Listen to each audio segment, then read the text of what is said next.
UP चुनाव को लेकर बीजेपी जोर शोर से प्रचार में जुटी हुई है। सभी दिग्गज नेता जगह जगह जाकर प्रचार कर रहे हैं। यूपी चुनाव को लेकर हरियाणा के पूर्व वित्त मंत्री और पश्चिम यूपी से बीजेपी के चुनाव सह प्रभारी कैप्टन अभिमन्यु ने जनता टीवी से एक्सक्लूसिव बातचीत की है। खास बातचीत में कैप्टन अभिमन्यु ने कहा कि यूपी में योगी सरकार ने समान विकास किया है और प्रदेश में दोबारा बीजेपी की सरकार बनेगी। वहीं गृह मंत्री अमित शाह की तरफ से की गई उनकी तारीफ को उन्होंने सौभाग्य बताया। कैप्टन अभिमन्यु ने कहा कि ये तारीफ काफी महत्वपूर्ण है मेरे लिए। उन्होंने क्या कुछ कहा है वो भी आपको सुनवाते हैं। हरियाणा के पूर्व वित्त मंत्री, पश्चिमी उत्तर प्रदेश के लिए बीजेपी के प्रभारी कैप्टन अभिमन्यु हमारे साथ बात करने के लिए मौजूद हैं। सर, चुनाव बेहद नजदीक है। हम देख रहे हैं कि जो सपा है और जो जयंत चौधरी की पार्टी है उन्होंने गठबंधन किया। ऐसे में एमवाई फैक्टर के साथ साथ जो जाट फैक्टर है वो भी कहीं ना कहीं देखने को मिल रहा है। अब ये जो तीनों समीकरण देखने को मिल रहे हैं उसको भारतीय जनता पार्टी किस तरीके से टैकल करने के लिए अपनी रणनीति बना रही है? देखिए, भारतीय जनता पार्टी हिंदुस्तान की जनता को ना जाति के चश्मे से देखती है, ना सांप्रदायिक मत और मजहब के आधार पर देखती है। और भारतीय जनता पार्टी सबका साथ, सबका विकास, सबका विश्वास, सबका प्रयास, इस सिद्धांत को लेकर के काम कर रही है। और पिछले 7 वर्षों में मोदी जी के नेतृत्व में जो केंद्र में सरकार चली है और 5 वर्षों में योगी जी के नेतृत्व में जो उत्तर प्रदेश में सरकार चली है, उस सरकार ने ये किसी का मत, मजहब, पंथ और संप्रदाय नहीं देखा है। अगर पहले 6 घंटे बिजली आती थी सपा सरकार के कार्यकाल में, आज 22 घंटे आती है, तो उसका लाभ सबको मिलता है। अगर आज उत्तर प्रदेश में 47 लाख लोगों के नए मकान की सुविधा गरीबों को मिली है, तो उसमें भी हिंदू भी हैं, मुसलमान भी हैं। आज अमन, शांति, चैन और भाईचारा अगर बना है तो उसका लाभ आज ज़्यादा गरीब को, कमज़ोर को उसका लाभ मिलता है, जहाँ सुरक्षा की भावना बनती है। अगर उत्तर प्रदेश के अंदर आम नौजवानों को योग्यता के आधार पर नौकरियां मिल रही हैं, उनको सैफई के दरबार में जाकर के पैसे दे करके खरीदना नहीं पड़ा है, तो उसके अंदर हिंदू हो चाहे मुसलमान हो, ईमानदारी से योग्यता के आधार पर उनको नौकरियां मिली हैं। तो इसमें आज अखिलेश यादव जी, समाजवादी पार्टी आज किसी भी सूरत में कैसे करके भी अपनी राजनीति को बचाए रखने के लिए, अपने अस्तित्व को बचाए रखने के लिए सांप्रदायिकता का सहारा ले रहे हैं, जातिवाद का सहारा ले रहे हैं। और वो इस को एक प्रकार से ये जाति और संप्रदाय के नाम पर वोट मांगने की कोशिश कर रहे हैं। भारतीय जनता पार्टी अपने केंद्र और राज्य सरकार के विकास के मॉडल के ऊपर और उत्तर प्रदेश को उत्तम प्रदेश और विकसित और विकास का पहिया और आगे बढ़े और ये अमन, चैन, शांति और भाईचारा उत्तर प्रदेश में बना रहे, इस मुद्दे को लेकर के चुनाव में जा रही है। लेकिन सर, जिस तरीके से हम देख रहे हैं कि आजकल चुनाव प्रचार में मुजफ्फरनगर दंगों की बात हो जाए, अमित शाह जी जो है खुद कैराना से जो है प्रचार करते हुए जो है शुरुआत उनकी नजर आती है, मंदिर की बात होती है, मथुरा की बात होती है। कहीं ना कहीं विपक्षी पार्टियां कह रहे हैं कि ध्रुवीकरण का आरोप जो है आपके ऊपर लगाती हुई नजर आ रही है। इसको किस तरीके से देख रहे हैं? उसके जवाब में आप लोग कहते हैं कि विकास की बात हो रही है, कानून व्यवस्था की बात है। देखिए, इस पूरे विषय को लेकर के समाजवादी पार्टी, अखिलेश यादव की सरकार के हाथ कहीं ना कहीं रंगे हुए हैं और इस पूरे विषय पर वो कटघरे में खड़े होते हैं। इस देश के इतिहास में क्या हिंदुस्तान भूल सकता है कि राम भक्तों पर किस प्रकार से गोलियां चलाई गई थी? और इस बात की शुरुआत, इस नैरेटिव की शुरुआत किसने की?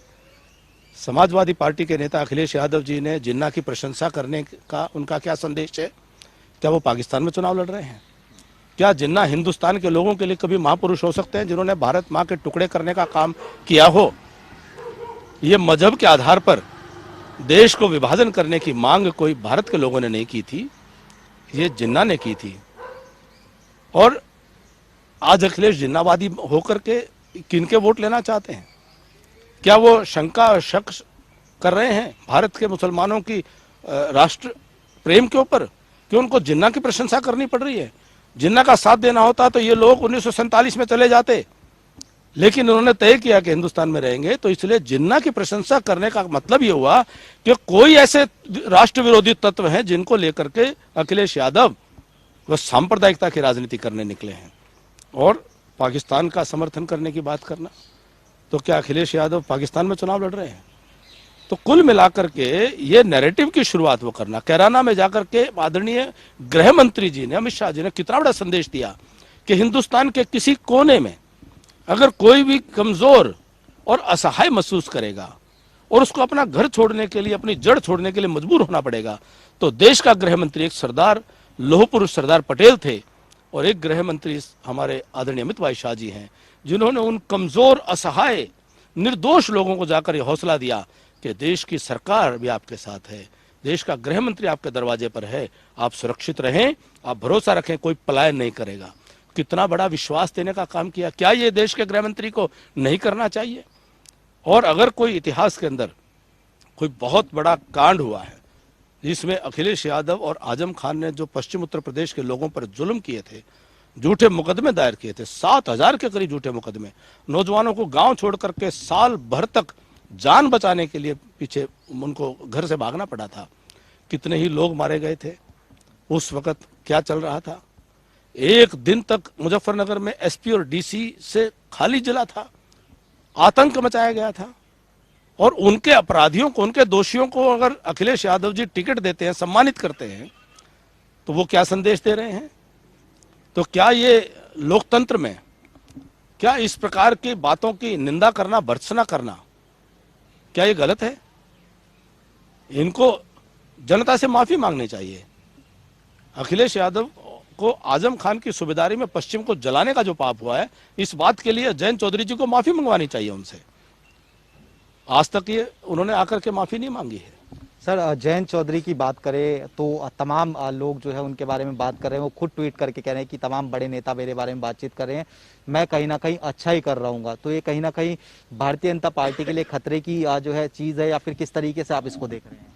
देखिए, जयंत चौधरी जी मुगालते में हैं और कहीं ना कहीं ऐसा लगता है कि शायद वो जमीनी हकीकत से वाकिफ नहीं है और समाज के अंदर उनका आना जाना कम हो गया है, और उसी अनुभवहीनता का लाभ ये समाजवादी पार्टी के शातिर नेतृत्व ने उठाने का काम किया है। और मैंने कहा, जयंत चौधरी जी हमारे भाई हैं और हम उनसे स्नेह करते हैं, हमारे अजीज हैं, लेकिन चौधरी चरण सिंह जी की इतनी विराट विरासत, जो केवल उत्तर प्रदेश नहीं बल्कि पूरे हिंदुस्तान में अपने उम्मीदवार खड़े किया करते थे, चौधरी चरण सिंह जी का इतना बड़ा शख्सियत को, इतनी विराट विरासत को सैफई के शहनशाह के पांव में गिरवी रखने की क्या मजबूरी थी? अखिलेश और आजम को समर्पित कर देने की कौन सी सौदेबाजी हुई है? और क्या चौधरी चरण सिंह जी की विरासत को इतना हल्का कर दिया कि रालोद के सिंबल पर भी उनको चुनाव लड़ाने के लिए समाजवादी पार्टी के उम्मीदवारों को उनको सामने करना पड़ा? ये उनके स्वयं में स्वीकार्यता है कि अखिलेश और आजम खान ने जयंत चौधरी को हल्का कर दिया है, उनको छोटा कर दिया है। आज जयंत चौधरी जी को चवन्नी याद आ रही है, तो उनको चवन्नी बनाने का काम वह समाजवादी पार्टी ने, सैफई के इस खानदान ने आज उनको चवन्नी बना दिया है। हमें दर्द और पीड़ा है चौधरी चरण सिंह जी की विरासत को लेकर के। कितने महान व्यक्ति की विरासत आज इतनी संकुचित, इतनी संकीर्ण और इतनी छोटी क्यों कर दी गई है? तो ये पूरे किसान कौम का अपमान करने का काम किया है।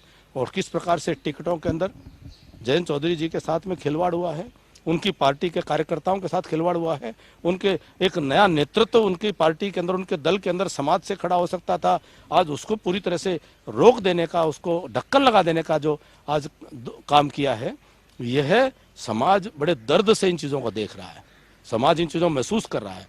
और जयंत चौधरी जी इनके झांसे में आ गए होंगे, जनता इनके झांसे में आने वाली नहीं है। और वो जयंत चौधरी जी को निश्चित तौर पर ये उनका मुगालता दूर होगा। चुनाव के परिणाम आने के बाद उनको समझ में आएगा कि ये बेमेल मामला है, ये नहीं मिल करके ऐसे, ये जमीन पर इसका मेल नहीं संभव है, और वो इसका खामियाजा भुगतेंगे तो पुनर्विचार करेंगे और शायद इस सबक लेकर के भविष्य में गलत संगत में दोबारा नहीं जाएंगे। सर, दो सवाल और पूछूंगा। पहला ये कि कांग्रेस जिस तरीके से महिलाओं को साथ ले जाने की बात कर रही है, और दूसरी तरफ जो आरएलडी और सपा है उसकी अगर हम बात करें तो वो कह रहे हैं कि लाल टोपी और लाल पोटली सबने मिलकर ताल ठोक ली, इसको किस तरीके से देख रहे हैं? देखिए, कांग्रेस पार्टी तो कहीं दिखाई नहीं दे रही है, कांग्रेस पार्टी तो चुनाव प्रचार में ही नहीं दिखाई दे रही है। वो तो सोशल मीडिया के ऊपर कहीं कहीं कोई स्पॉन्सर्ड कोई मैसेज आ जाए तो आ जाए, नहीं तो कांग्रेस पार्टी तो धरातल से पूरी तरह से साफ हो चुकी है।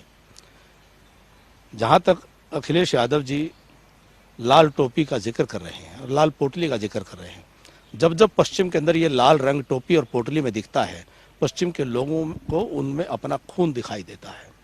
पश्चिम के लोगों का बहा हुआ वो लहू, वो लाल टोपी के ऊपर वो छींटे दिखाई देते हैं। लाल पोटली में पश्चिम के लोगों के कहीं ना कहीं उनके अस्थियां उस पोटली के अंदर उनको दिखाई देती हैं। ये किसान वर्ग के साथ हुए जुल्म उनको दिखाई देते हैं। जो किसान के 5 वर्षों में उसके ऊपर जुल्म किए गए, गन्ना चीनी मिलों को बंद कर दिया गया, गन्ने का भुगतान नहीं किया गया, और इस पूरे पश्चिम में आजम खान की भैंस पुलिस ढूंढती रही, बहन बेटियों की इज्जत को लूटने का काम हुआ, जो अन्याय हुआ वह लाल टोपी उस अन्याय का प्रतीक बन गई है। जब जब वो जितनी लाल टोपी और लाल पोटली दिखाएंगे पश्चिम के अंदर, उतना ज्यादा उनका विरोध बढ़ता चला जाएगा। एक सर अंतिम प्रश्न, गृह मंत्री अमित शाह ने आपकी तारीफ की, उन्होंने कहा कि कैप्टन साहब हमारे लिए लकी चार्म है। आप लगातार ग्राउंड जीरो पर भी जो है देखने को मिलते हुए नजर आ रहे हैं, किस तरीके का जो रुझान है वो देखने को मिलता हुआ नजर आ रहा है? मुझे उनका स्नेह मिलता है, मुझे उनका स्नेह मिला है, ये आत्मीय स्नेह है। एक भारतीय जनता पार्टी एक परिवार है और कार्यकर्ता के नाते हमारे परिवार के नेता, हमारे परिवार के बड़े अगर हमें स्नेह देते हैं तो मेरे लिए बड़े सौभाग्य की बात है। पार्टी के आदेशों के अनुसार 4 महीने से लगातार हम पश्चिम उत्तर प्रदेश के क्षेत्र में या उत्तर प्रदेश में अन्य स्थानों पर जैसा पार्टी ने योजना करके हमको काम दिया है, हम उस काम में लगे हुए हैं बड़े समर्पण के साथ। और हमें पूरा विश्वास है कि उत्तर प्रदेश के अंदर भारतीय जनता पार्टी की सरकार बहुत अच्छे बहुमत के साथ दोबारा बनने वाली है। चलिए सर, बहुत बहुत शुक्रिया। तो ये हरियाणा के पूर्व वित्त मंत्री और पश्चिमी उत्तर प्रदेश के लिए बीजेपी के प्रभारी कैप्टन अभिमन्यु थे, जो जनता टीवी से खास बातचीत कर रहे थे। कैमरामैन मोनू चौहान के साथ स्पर्श शर्मा, जनता टीवी, दिल्ली।